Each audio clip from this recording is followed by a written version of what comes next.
On June 16, 2025, a federal judge in Boston blocked the Trump administration's plan to terminate hundreds of science research grants, offering a crucial, if temporary, victory for researchers nationwide.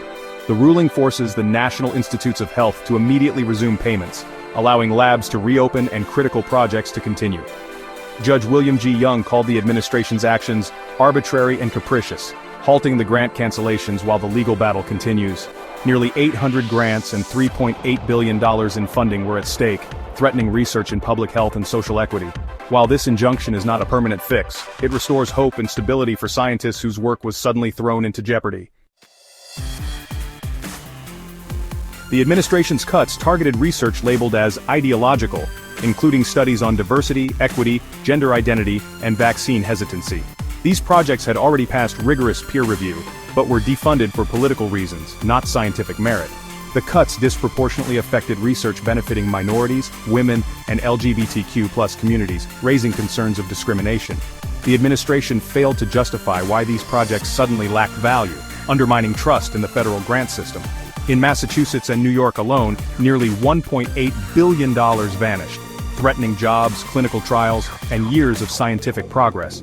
The sudden withdrawal risked derailing careers and wasting investments in research that serves the public good. Judge Young's ruling was a forceful condemnation, stating he'd never seen such clear evidence of racial discrimination in government action. He called the targeting of LGBTQ+ health research appalling, and questioned, "Have we no shame?" The judge rejected the government's claim that the grants lacked scientific value, affirming the integrity of the peer review process. By declaring the terminations unlawful, Judge Young set a precedent: science funding decisions must be based on evidence, not politics or prejudice. His words reframed the case as a battle for the soul of American science. For now, the government must comply, but the legal fight is far from over.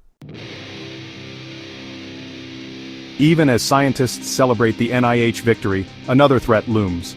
The Department of Defense's plan to cap university reimbursement for indirect research costs at just 15%. Indirect costs cover essentials like lab electricity, equipment maintenance and administrative support, expenses that keep research running.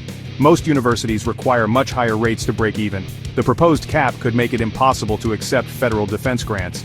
Top research universities have sued to block the policy, arguing it was imposed unlawfully and would cripple innovation.